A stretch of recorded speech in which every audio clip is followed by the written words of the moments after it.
But before I got here, I feel very lucky to be where I am at this moment in history. There was one recent article where it was comparing what it means to be a good manager to how we could manage these new AI tools. These lawyers from US, they were presenting to judge, if you know that. And they mentioned that, we have seen these in those cases, and they gave the reference of few cases that this has happened in those cases, and judge has given that judgment. And then judge looked at it and he said, it's bullshit. Nothing like that has happened. Pixar animators come in and show the entire story of someone as a guest and then someone else as the host, and not to show how Airbnb was a part of it or any of their interfaces, but more here is the human journey and here are all the ways in which we can improve it as we go. Do you use Google much now? I think you and I should make that startup. We'll just do it after. We'll take it online. I know. Amazing. Yeah, let's get connected. Let's make it. He fell in relationship with Siri. We just have to think it that way. Is all of this our weapon, or are we its weapon?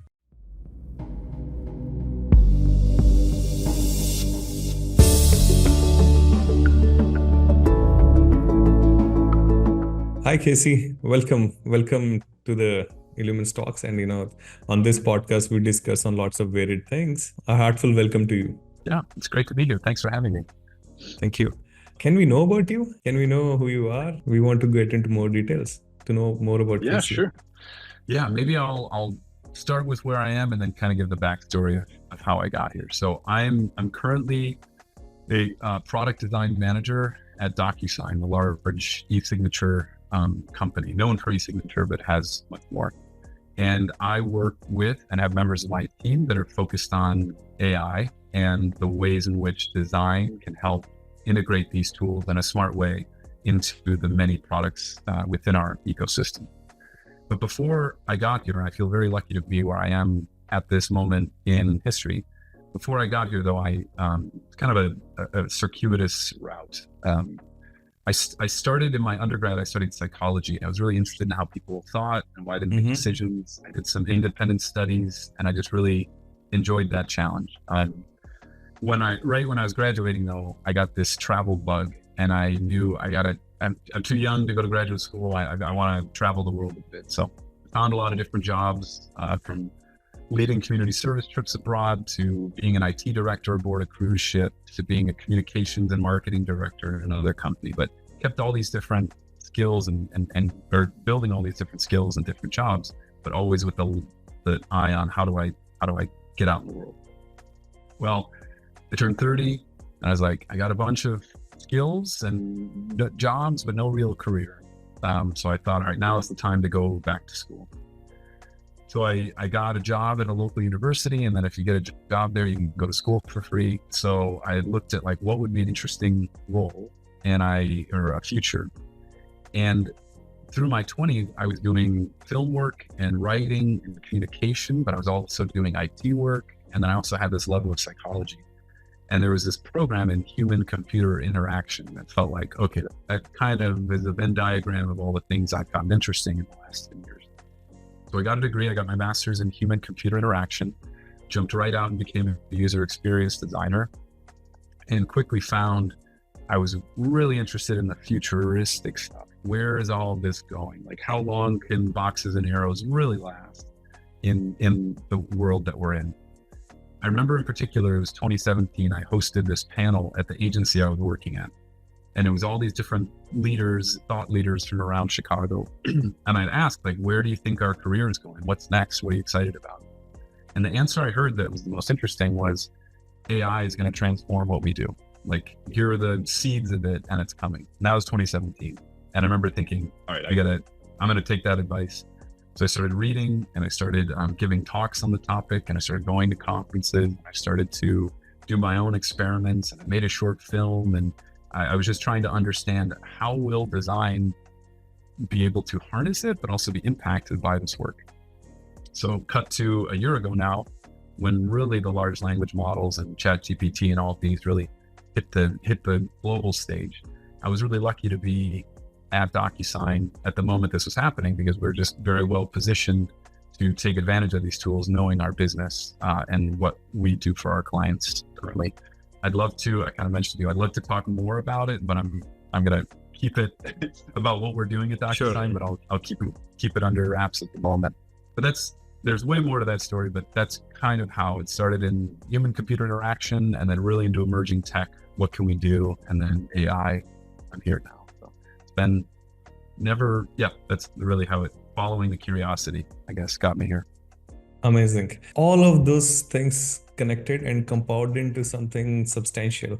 You're studying psychology because that plays a huge role in the field of design. You have to understand. Oh, yeah. You have to understand Absolutely. how people are using things and what people perceive. That perception comes in. And then filmmaking, it's an art in itself, and it requires lots of things. And then ultimately understanding interactions and user experience, and then coming into it. But I'm very much, I know about all the other things. I'm very interested in your travel stint and filmmaking. What exactly did you do there? So it started when I was in my 20s. I would just make these silly montage videos of me and my friends whenever we would go on a spring break together. There'd be pictures and videos, and then I'd put it to music that I loved, and then it was just like a gift for all. And it's something now that like Facebook can do with a button, or like Google Photos will send that to me at the end of the year. But at the time, it felt like, all right, I'm doing something unique. As time passed, and I got these, like I mentioned, I worked aboard a cruise ship that went through the Mediterranean. So we'd pull into these different stops, and I could jump on, and I would go take all these photos and videos, and I would do the same thing. And then one year there was something called the STA travel internship. And it was this company that was just for student travel, primarily in Europe. And they said, if you can create a film that explains to us why you should be our representative, we will send you around the world. So I put together this 2-minute film saying like, here's why I'm hopefully the best guy. Worked in a lot of storytelling aspects and tried to make it as succinct, but hopefully entertaining as possible. And out of 4,500 people, I was selected, and I got to go and do all this work in the field with filmmaking and like marketing materials.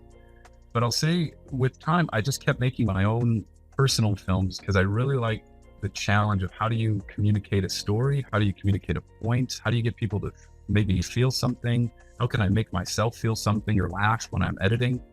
And I really think that ability to think about communicating a point clearly has been very valuable in my design career.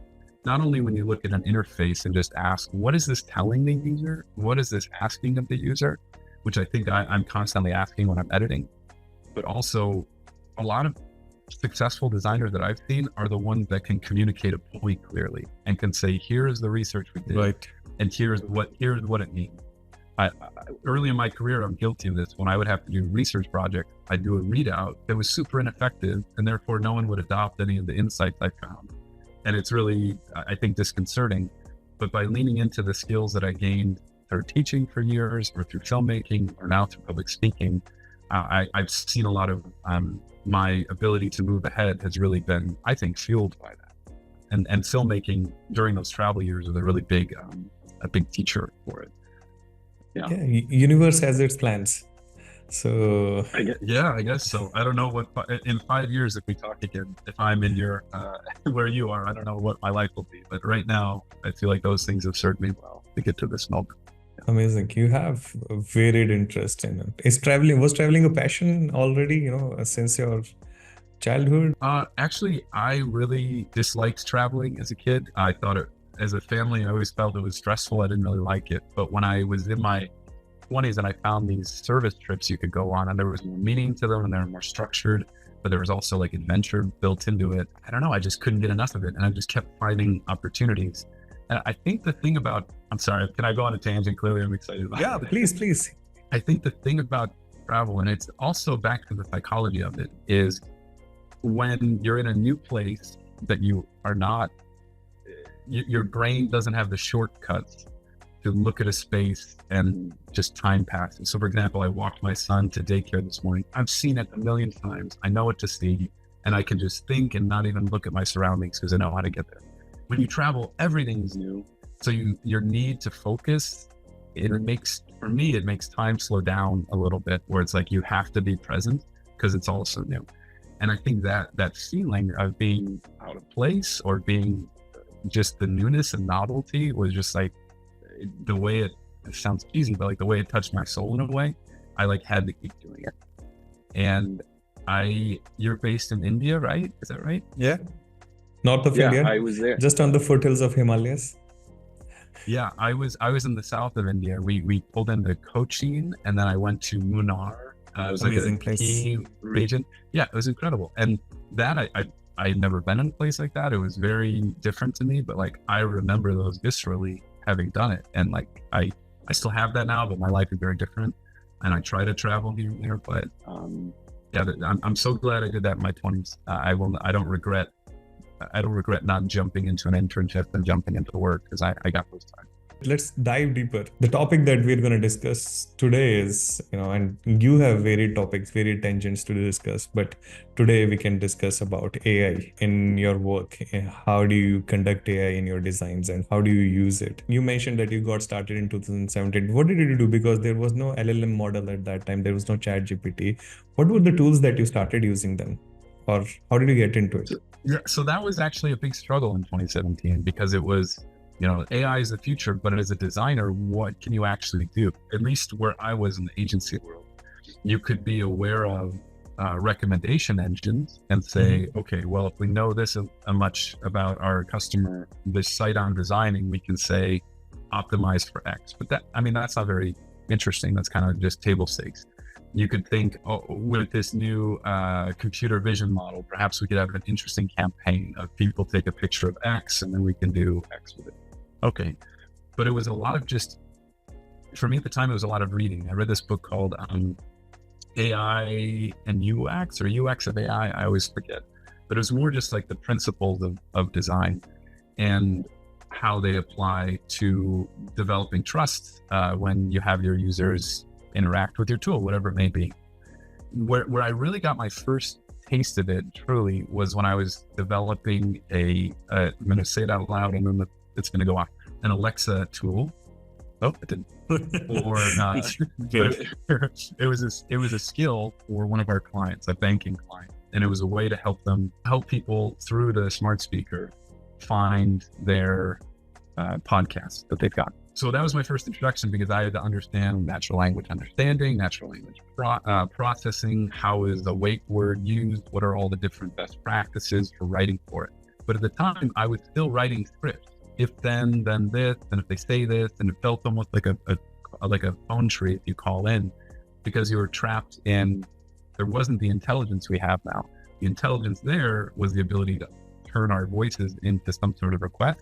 It was not in, now that we've got it, we're going to do something smart with it. It took a lot of work. It was way more of a writing exercise than it was like an AI challenge, but you had to give the illusion that there was something there, but it was all very hard coded and scripted. So that was my first introduction. I'm like, no, this is very limiting. Like it was very basics of voice.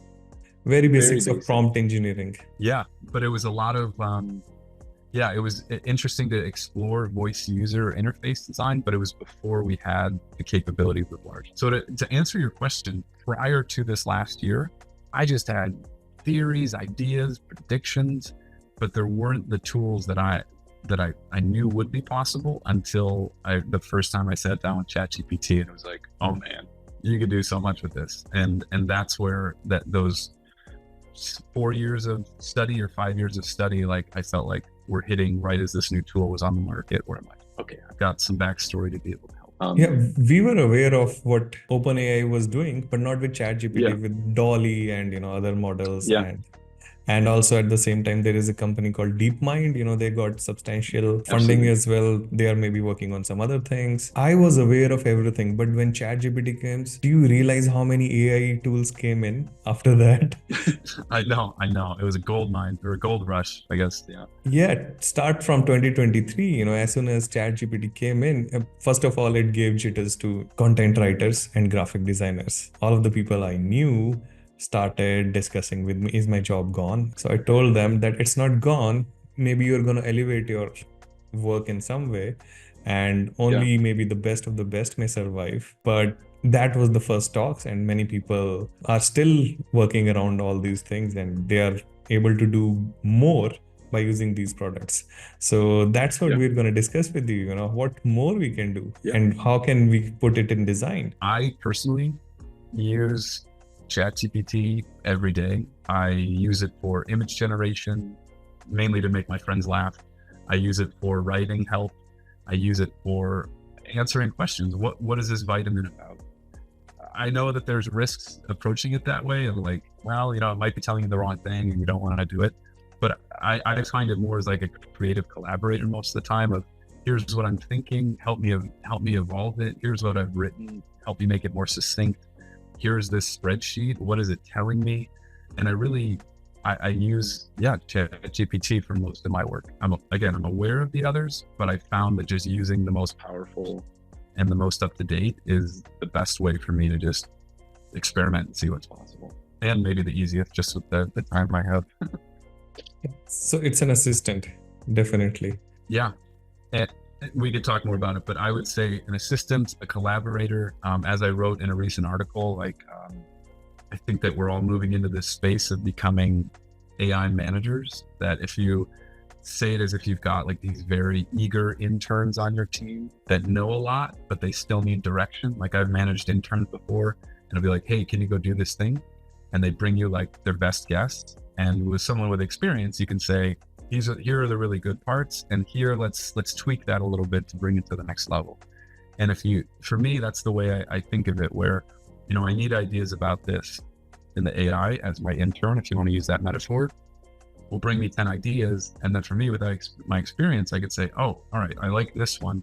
And I can pluck the idea and iterate on it and build it as my own. I try to use that metaphor, at least for right now, when they're still at the intern phase, of saying, here's a vision, here's the problem I want to solve. Can you go and make your best guess based on how you're trained and what you can do, or based on the best prompt I can give you? And then I'm going to punch it up to get to where I think it will have the biggest impact or solve the problem in the way that I think it's most effective. So that's my mental model that I work on right now. These are just really eager, intelligent, well-read, but flawed interns that are inexperienced in the bigger context, that it's up to us as the managers of the moment to, get them to give us the best solution. Yeah, that's my working model. That might change. I might soon be their intern, but we'll see.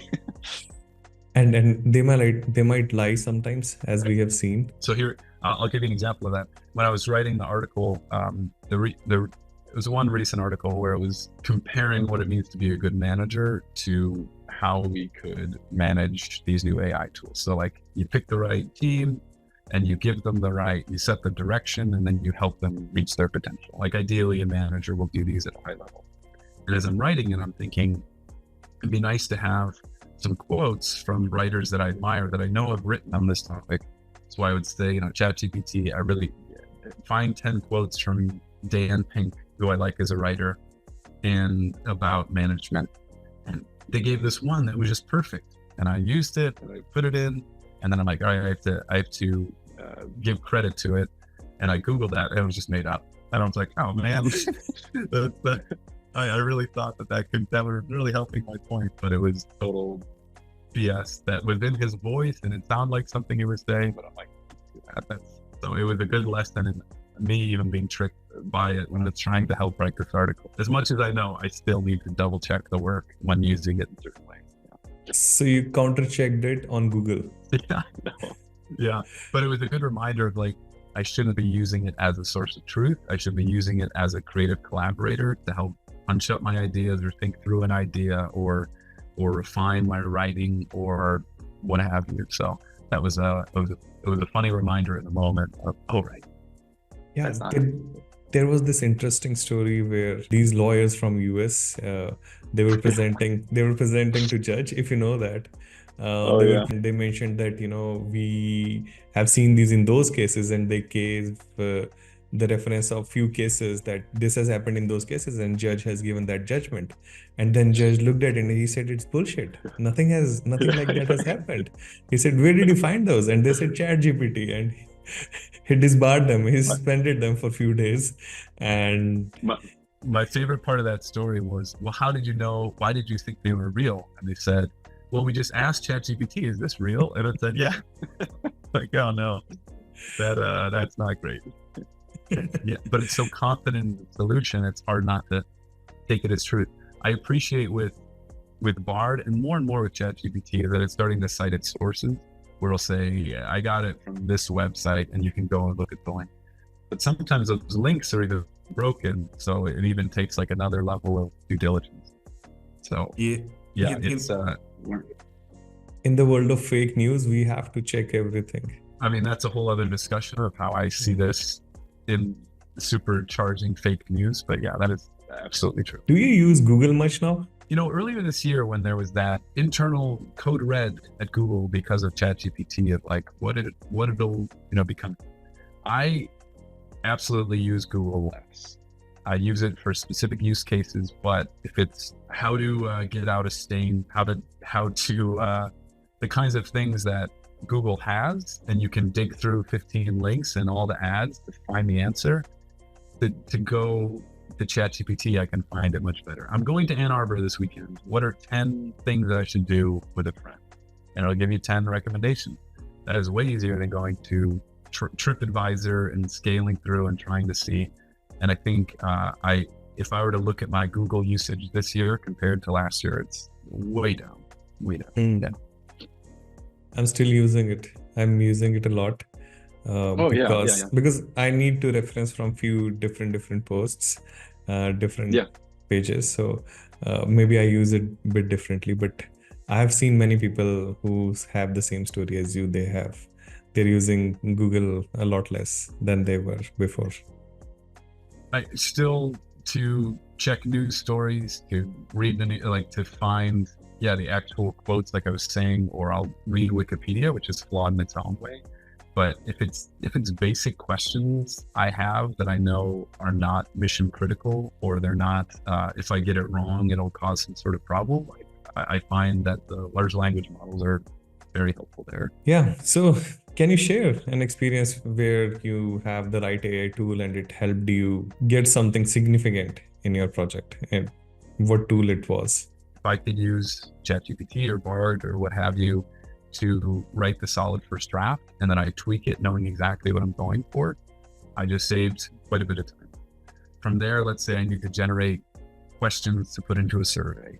That can be done in an instant, and I pick the best ones rather than me scratching my head of, what is it I'm trying to ask? Here's a collaborator to help me get there.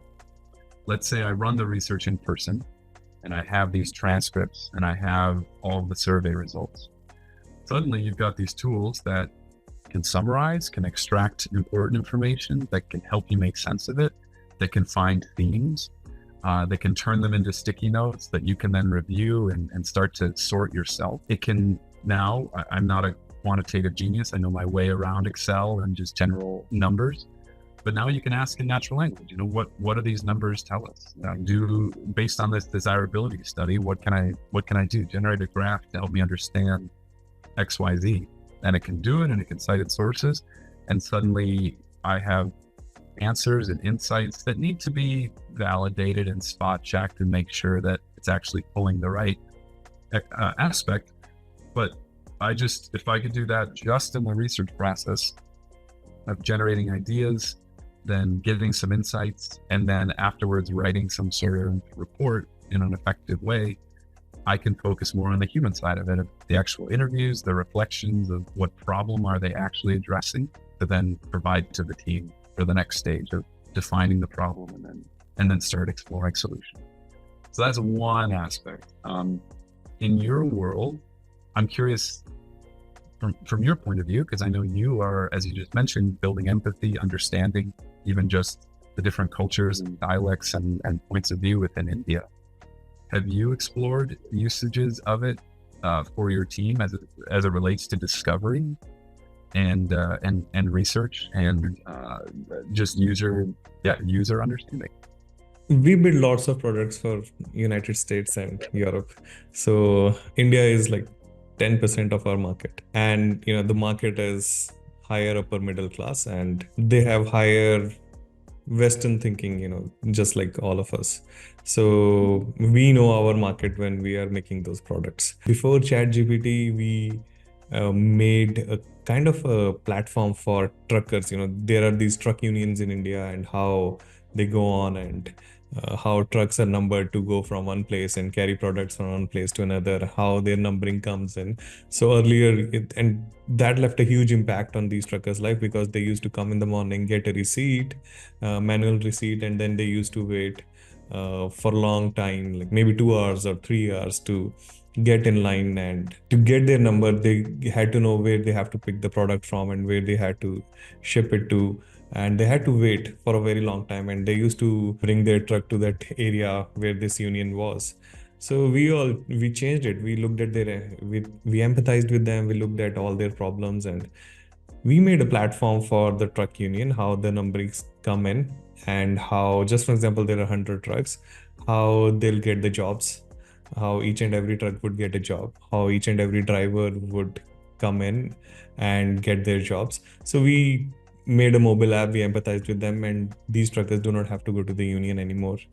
They can pay online for the job they have done, and they can simply go from their home or place where their truck is parked, and they can just go from there. So yeah, we used empathy, but it was generally talking to these people, but we've not used the same thing here. One of the clients we have in Canada are into huge market research. It's a huge company into market research, and they have a tool where they get to see how people are doing things, how people are performing things, and what people are doing. And you can simply put a camera on a person, they can use the product, and then you get to know which is the best way to do UX research. We are doing few things with them, and we are planning to do more user research using their product. We've not used any tool as of now. We talk to people and we do research. It's the older way.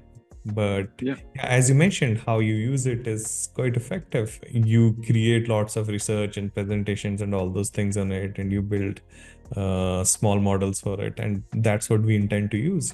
You can teach us how to do that. Yeah. Well, you bring up an interesting point, and is a question that when I've spoken on this before, a research team has asked, is they said a lot of the work we do is actually, we have people come into our research lab and we watch them use whatever it might be, a website, a medical device, and then from that watching, we can infer information, but it comes from a human observing this person using it. And they kind of stumped me on that question. I was like, that's a good point. I don't know how this could help. However, there are more and more tools that are coming out where you can, the multimodal input. So you could put in pictures, you can put in music, you can put in voice or text, but also what's coming is video, is that they're getting so advanced that they could watch a video and make sense of it, or they could watch a video and give you a summary of it. So not what people are saying, but the overall take of it. There have been these interesting examples online where people would film themselves like we are now, and it would take a snapshot every 4 seconds, and then it would scan it, and then it would have a narrator narrate their life. And it's kind of a funny thing where they're narrating as if they're like an animal in the wild.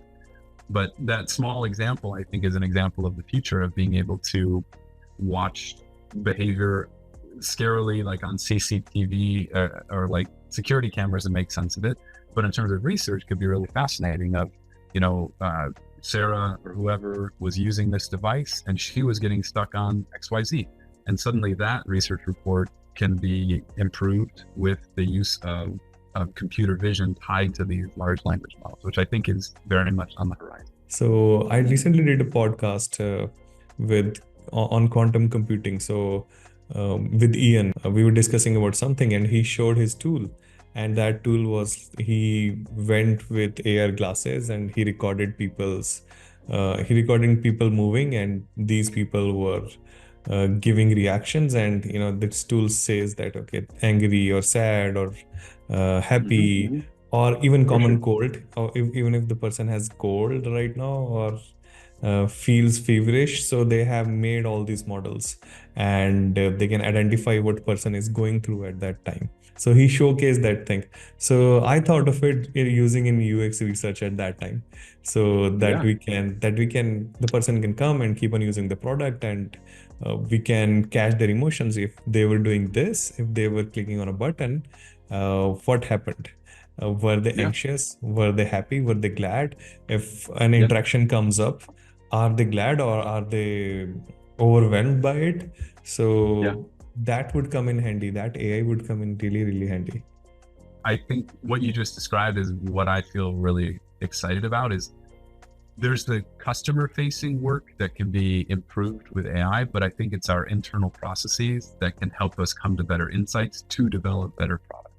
So I think that example you just gave is perfect and where my head is at. And it's actually a really good, one I hadn't even thought of. That's great. I have another one that I think is more, I find to be really fascinating, and I think is a near future possibility that I haven't seen done, but it seems like these are systems that can be locked up. So last year there was a paper released about something called silicon sampling. And the idea is that you could take all of this quantitative data or qualitative data and people's opinions about politics or let's say about a product and what have you, and feed it into a model and highly fine tune it to a persona. And then you could ask it questions. What would you think about this? What would you think about this? It's not perfect, but it could give you perhaps some ideas of survey approaches or maybe changing campaign slogans to help with X. So in my mind, it's hard not to, if it's not being done already, think of all of the research that's been done by so many companies and quantitative and qualitative. And if you could then, everyone, if they have their personas, make them these dynamic personas that you can then ask questions to in, let's say in a Zoom call, or let's say in as a chatbot, and test assumptions or see what they think that can pull from research. Like how powerful would that be? I had a client and no matter what we showed them, they would say, but what would Terry think about this? That was the name of their persona. And they would constantly challenge us of, okay, you designed this, but would Terry, who lives in the Midwest and does XYZ, really want this thing? And if you could have Terry, the persona, there with you to ask questions in some meaningful way based on all the research that's been done, I think it, obviously it's fraught with its own challenges and concerns, but it doesn't seem like a far off possibility that could absolutely help with empathy based on all the research that's already been done, rather than a static persona that has all of its own problems that can easily be interpreted in different ways. You could see how using this approach of that silicon sampling could really change things as it relates to persona design and persona leverage. That would be highly interesting. I saw you light up a little bit when I mentioned it. I did. Thank you very much. That would be really interesting if we can build personas like that. And of course, there are different AIs. If we can match them, as you mentioned about silicon as well. And if we can use something like that, it would be really amazing if we get to know what people are thinking about our product or product design before it's going to market. That's going to be huge. Is it coming? All right, Is it launching? I think you and I should make that startup. We'll just do it after today. We'll take it offline and then amazing. Yeah, let's get connected. Let's make it. Well, I mean, kind of joking, but not really. OpenAI just released something called GPTs, where you can fine tune it to, you're only helping me with X, you're only for screenplays. And then I ask you questions and you're going to give me a point of view as a screenwriter. I've made some with my friends to take the kind of the philosophy of their podcast and put it into a GPT. So if people ask questions, it would help guide them in the way that he would as a podcast host. You could see with time that if you upload all of your research into just the equivalent of a GPT, you could ask questions and it would cite the sources and bring up the information way faster than asking a researcher to do a lit review and go review 10 years of data to try to come to a conclusion. You can see how that would speed it up pretty quickly. So it doesn't feel far off. I feel like the tools are there. It's just taking the time to piece them all together. But I can keep pitching you ideas too if you want, but happy to change topics. But I've got a few more if you want to hear them. Please do. Yeah. All right. So another way that I've seen empathy developed with clients, like when I worked in the agency life, you do that research and then you have to come to them and say, like, here is the day in the life of one of your users and here are their pain points. You could show it, you could write it up, what have you, but I found that storyboarding was often a very easy, good way to do it. Here is Sally, and she gets on the train in the morning, and she's in a rush to go to work, and then you show that process. There's a famous example from Airbnb of they had Pixar animators come in and show the entire story of someone as a guest and then someone else as the host, and not to show how Airbnb was a part of it or any of their interfaces, but more, here is the human journey, and here are all the ways in which we can improve it as we go. Mm-hmm. So when I've done those before, I've had to work with illustrators, and that's a lot of time and energy for them just to get, like, let's say 10 images on a storyboard. I've been using it recently to say, here's the story, and then generating scenes with text to images to be able to say, here is Sally on the train, and then here's a perfect, image of her. Here she is at work, and then here she is. They're small things, but the time saved, being able to help develop the empathy to help design more properly for your persona, I think is huge. That can help make your case or make a pitch more quickly. But to build on that, that's just static images. I mean, just this last week, there was something called Pika that came out, which is a competitor to Runway ML, where they're showing this ability to generate these videos that are incomprehensible, but how one sentence, what it can get out of it. And now they're having film festivals where people are making whole films, just tying them all together, or trailers for film. And you could think about, if you're doing a day in the life or some sort of storyboard or way to build empathy with the client of, like, here's what they actually go through in the trucking scenario, and you could make a video of it. Like, how much more powerful is that to make your case of, and here's the way a dashboard could solve X problem, and here's a redux of what a storyboard is based on what we're suggesting. So I think I don't see a ton of use cases right now with using AI to actually design and Figma. I think that'll come, but I think in terms of, like, the empathy building and the storytelling and the scenario demonstrations, there's a lot of potential there that could be done right now, but you don't have to wait for other aspects to be built into other tools. So that one I find really interesting. And also, as having done filmmaking, it's fun to fool around with, like, here's what a scene could look like, here's how it feels, and then think of my own storyboards on the other side. Yeah. I find that to be a fun use case of text to image or video that could help in the design field, for sure. Text to video would be great. You have to, as leaders, you have to inspire your team that this product is going to be used by these kind of people. This is the demography, and we have to elevate their lives, and we have to solve these complex problems for them, which are already there. If that comes through video, I wonder, it would be really, really amazing. They'll connect to it. That would be really amazing if we convert that. Back in my agency life, I'd be pulled a lot in to help with pitches, and it would, as someone that was more of the emerging tech, people would tap me to say, like, what could this look like, and give us some ideas. I think now, if I was still in the agency life, I would be using those for pitches. I would be saying, imagine your your siding company, your life insurance or something, and actually showing a video in the pitch and narrating it, or giving some emotional heft to it, is way more powerful than just a PowerPoint, And if I think of how to convince a client in the past, I'm not in that world anymore, but I can see how that tool could be like a real differentiator and a way better way to pitch than just like dry numbers and like trying to appeal analytically. So I think there's a lot of potential there for the storytelling aspect of design, for sure. Yeah, you can use it in Docusign as well. Yeah, for sure. I mean, that this person is reading the document, this person is reading a contract and is under anxiety and excitedness at the same time, because they might not want to mix something, and of course, but your team already knows that. Yeah, I mean, there's at big enterprise companies, there's their own element of pitching to get something greenlit to the right decision makers to get something, and you can see how that could work internally at a big company too. It doesn't have to be just for an agency pitching model. It could be used in anything to make the case of like, we should invest resources for this solution, and here's an example why. Absolutely.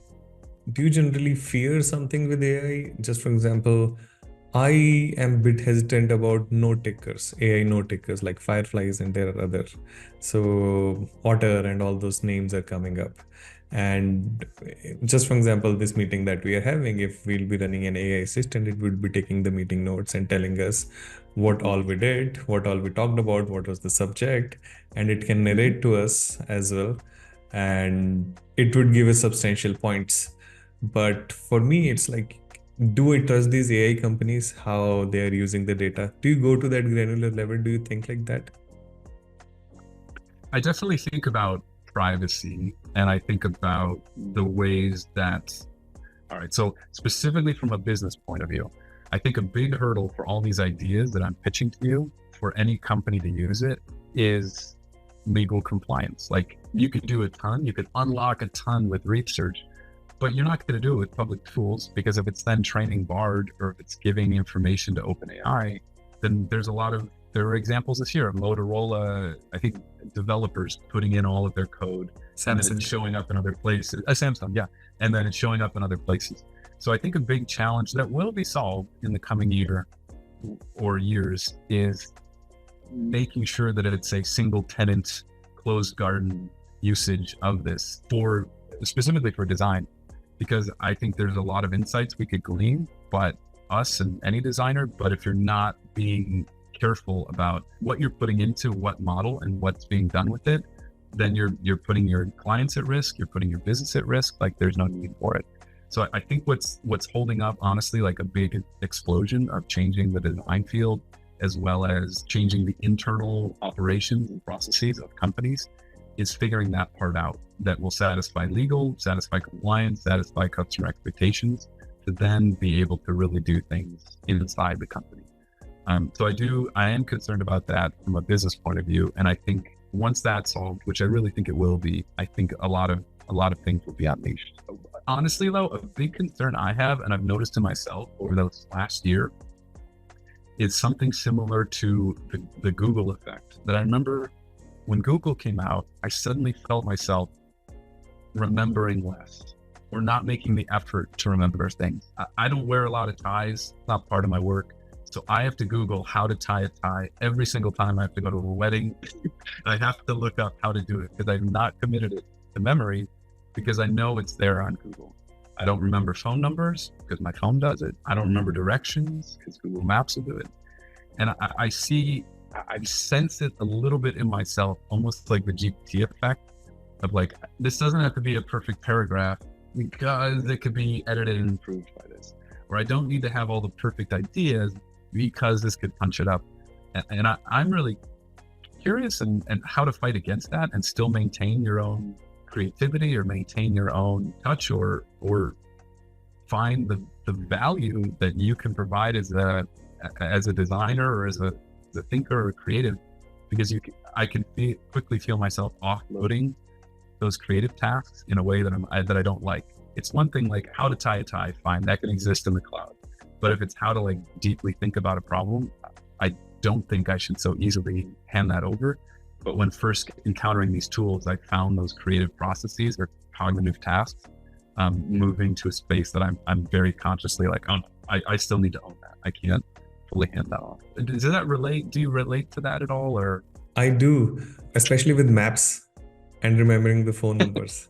So Yeah. earlier, if we used to be stuck at a place and we needed a detour or something, we would ask people around, hey, Yeah. do you know Yeah. where this road leads to? Hey, do you know where it goes? Or can I find a shortcut? But as soon as those maps came up, human to human interaction went away. Yeah. And at times I've been in places where humans used to give a wrong idea and we used to go to the wrong Yeah. road. But that was fun. And we used to curse that person and come back. Yeah. And Yeah. but yeah, maps is great. It's a great tool, but it has given that thing. But I can think that what was the time when calculators came up? So lots of mathematicians who used to be there to do lots of complex formulas with sine, cos, tangent, and all those things. Calculators came up, and it made it accessible to very common public.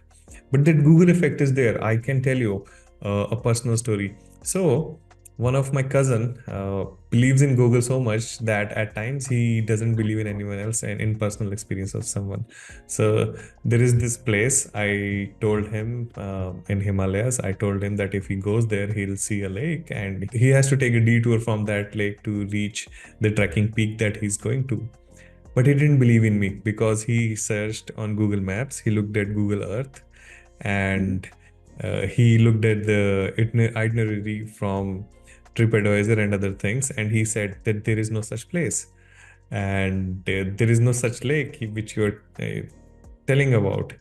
And I told him that it's there. Maybe for some reason it's not been picked up because there are lots of trees around, and maybe the lake has not been picked up. So he didn't believe in me, and it was both, I felt a bit frustrated as well that I've been to that place and I know that place, and this guy is not even believing in me. And another thing was that we are highly related, I won't give you wrong information. Yeah, right. And he believed in Google more. That time I got to know that how we started into Google is different than people who were born into Google. So because we know that how the data comes in, it comes in from lots of websites and lots of satellite imagery and all those things, and they connect the data together. But at times they can miss things, and but these people somehow take, in my eyes, they take Google to be the ultimate source, God, that whatever Google says is right, otherwise it's not. So, but that effect is on us as well. But I think what you're highlighting is an interesting second order effect of Google, is that not only do we trust it more, we trust perhaps the advice of our peers less. We trust in aggregate an Amazon review if it's got 10,000 reviews rather than a friend telling you, here is something. And I think with large language models and generative AI, I don't think we can predict how it'll change our relation to ourselves and the way we think and whether we critically think, or our relation to each other. Something I've read more about recently is, I think this is a global thing, but I know it's in the US, it's just the loneliness epidemic, with people having fewer friends and not connecting and kind of being alone in their own lives, and how that's a real problem. And some places saying it's a public health problem, that there aren't those community connections. But now you see all these AI startups that are chatbots, and they can be chatbot girlfriends or chatbot friends. And in my mind, I'm like, is this a good thing? Will it help with this epidemic? Because now we all have someone to talk to regardless. Or is it going to make the problem worse? Because then you don't have to talk to anyone. You don't have to know your neighbors. You don't have to try to develop relationships. And what is that secondary effect, these generative AI tools, as it relates to relationships? I don't know. Could be a good thing. Could help the world, or like anything, it'll probably do both. But I'm really concerned about the psychological impacts and the social impacts of these tools, just as much as I am about the design implications. I think it's a sense from person to person, because if you've seen Big Bang Theory, this comedy series, there was this guy, I forgot his name. He fell in relationship with Siri, so he couldn't get himself a girlfriend, and he kept on talking to Siri. And that's the thing with many people, and it's not just US, it's everywhere. It's here as well. Many people are getting lonelier. They have 5,000 friends on Facebook, LinkedIn, and all those places, and they have a kind of a common effect. They kind of want to generate a community or generate a revolt, but none of them can go out and talk to each other. So I've seen that thing happening, and that's alarming. That's highly alarming. Birth rates are going down because of these things. I even see it in older generation. They are using phone a lot. They are on their phone all the time. Something has to be done. One of my friend is a psychologist, and do you know what her job is? She has to get, she deals with teenagers.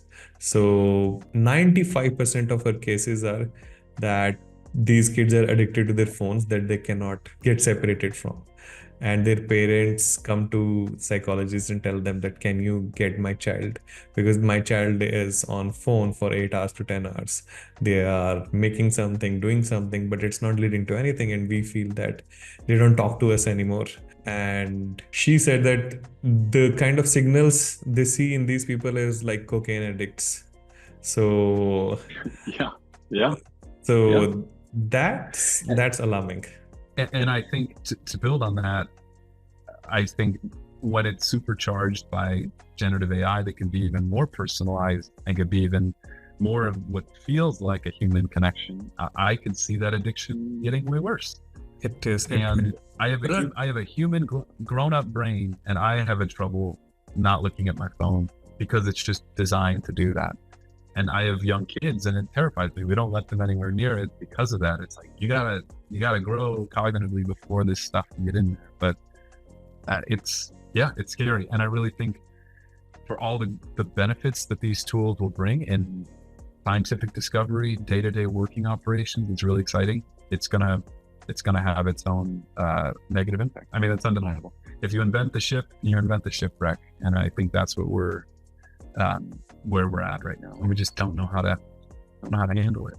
We just have to think it that way. Is all of this our weapon, or are we its weapon? I think smartphones were made so that people are smart, but phones are smarter than people. Phones have become smarter. It's the right definition. Phones have become smarter and people have become dumber. Most of them, not, some have become highly intellectual. The ones who are, this is the time for highly focused people. They can do a lot. There's less competition as it used to be. So I think it's up to us how to use the energy. And I was talking on a podcast, and in an AI podcast, and I mentioned to Alberto, which I really, really feel in people now, is that phone is another limb of theirs. Of people. Many times I see people do not go to 10 meters without their phone, even inside the office. If I'm sitting with someone, if they have to go and fetch something from some other place, maybe the canteen or somewhere else, they'll take their phone with them. They'll be highly anxious with the FOMO, with the fear of missing out, if something would come and they would miss it, maybe a call, maybe a message, or maybe a notification. So I think I think people have become smartphones' weapon, while it should have been our weapon to learn new things, to do great things, and to compete in a great world, and to make a world healthier. So and it's gonna get worse because quantum is coming up, and quantum computing along with AI in next 10 years would change our lives. It would make our lifespans much longer, because you speak of COVID, and quantum computer is 150 million times faster than the current computers or supercomputers.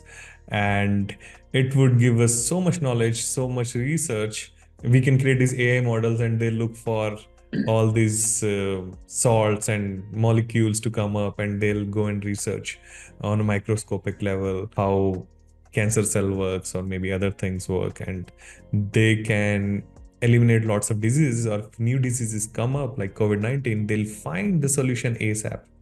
And it's a computational thing. It's a common logic that computation would come up, things would become much greater. But in what sense? Maybe the lives would be longer, but they'll be lonelier. Maybe we'll see many people sadly taking their lives away, or people can use it as a weapon. So we have to see. I really hope that if there would be an entrepreneur who would come up with the solution to this, how to have smartphones and all these technology as a weapon rather than we their weapon. So we just have to go to that level. I think we're maybe a little bit smarter now with all of this new tech than perhaps we were with the internet and social media, because we can kind of reflect and say like, oh, maybe this wasn't good for us. And you see a lot of legislators trying to put things in place to say, hey, let's not move too fast. But I don't know if the genie's out of the bottle here. And I don't know.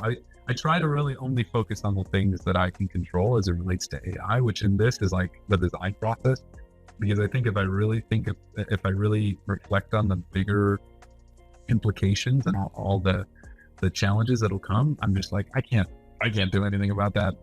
I can do my job perhaps better. I can hopefully help my company do our internal work better and better for our clients. I can see the ways in which it can improve my kids' education through personalized tutoring or what have you, and stay up to date on that. But if it comes to legislation, if it comes to disinformation, if it comes to cybersecurity, if I worry about it, I'll never sleep. So it's more just like, what are the things that I personally can do and help improve my life and those around? And then I gotta let the rest go, because it feels too big. It feels way too big. Yeah, it reminds me of something earlier you mentioned that Figma would start making designs on prompts or something, and you feel it's coming.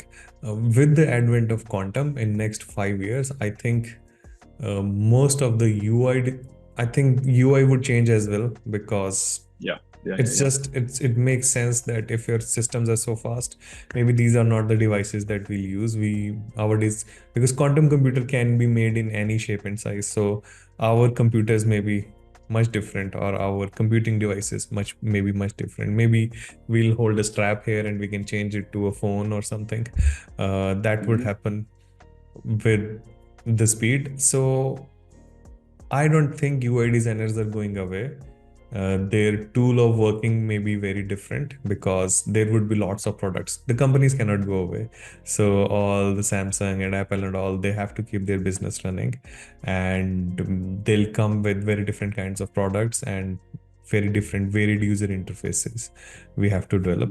But UX would be a main part of it, because every product would come with a different experience, and the experience, it needs to be created. Yeah. I mean, I think a big part of what design is helpful with is defining the right problem to solve through research, through empathy, through all the rest. And if those tools change, then it's just a matter of how do we apply the same design principles in whatever medium. Like when I think back to when I designed for the smart speaker, I still was thinking from a design point of view, what will the user do in this moment? Let's go test it. How can we make sure it's being delivered in the right way? But it was just through, in this case, voice.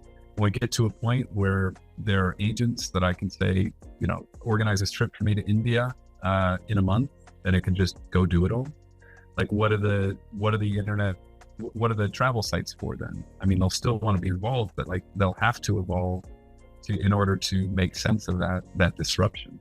So I completely agree. I haven't read much on quantum computing. I know in theory what it can do, but if you can review vast amount of data and come to conclusions in an instant, like that will transform everything. Like there's no question. Yeah, all the way up and down. So I don't know, it's an exciting time. It's an exciting time to be alive, but also like, where is this headed? I have no idea. No idea. We hope that it would be headed to a really, really good thing for humanity. I think so, yeah. And not loneliness. Not loneliness. And yeah, it's I don't have an answer. Quantum is going to be countries, every nation is gonna be behind quantum, because it's as effective or essential as nuclear. If India has a quantum computer, and a quantum computer can break passwords very easily. So the banking systems and all those systems have to go away. So are at risk, yeah. Or there has to be worldwide standard on using the quantum computer. So that has to come into place. Yeah, it's an exciting time, and it's just this kind of stuff in these conversations, or at least an attempt at staying at the bleeding edge of it, or at least knowing what's there to be prepared for it and not get caught flat-footed, actually be a part of maybe guiding this coming future and not just being run over by it. But yeah, it's so hard to know. Is it ironic if I ask you what's your message for people in design, UI and UX? I think it's exciting times, and at the same time, maybe anxious times. What is it? What would be your message to people in design, basically? My message would be these tools aren't going away. I think the best thing you can do is get to know them, even if it's just personal projects and fooling around with ChatGPT, understand what they do, see them as a tool, and then really double down on the qualities of what makes a good designer. How do you use these tools to build empathy? How do you use these tools to find the right problem? How do you use these tools to iterate on and find the best solution and test and then communicate those outcomes to others? I kind of shudder at the word or the expression soft skills, because I feel like it's so hard to quantify or communicate. And when I see it on a job application, like, what does that mean? How do you demonstrate that? But I really think that is true. As all of the little elements of our job, the discrete tasks can be offloaded, it then becomes what makes us uniquely human, and how do we make sure that's what we're bringing to this interaction, that it is, we double down on that aspect of being a designer and start giving those little tasks off to systems that can do it better and more quickly. So my advice is keep up with the tools, at least know what they are, experiment with them, but see them as a tool and know that your strength as a designer as it relates to empathy and curiosity and communication should be what you over-index on and try to improve in whatever way possible. Great. Thank you for the message. For me, it would be, you can use these tools and make them their assistants or interns to get things done much faster and get them to the market much faster as it used to be before. And that would be really, really great. Yeah, I think there will be a difference too, I think, between designers that have been around and designing for a long time, bring the expertise to know where to direct the tools and seeing their outputs and being able to curate in a way with experience to come to the best conclusion. I think with new designers, the benefit they can have is to know the tools so well that they will be able to apply them with the guidance of the more experienced. I don't know, there's a lot of talk, my friends are programmers, and they're like, I would not want to be coming out as a programmer right now, or because of what can be done with GitHub Copilot alone, of something that a new programmer would do.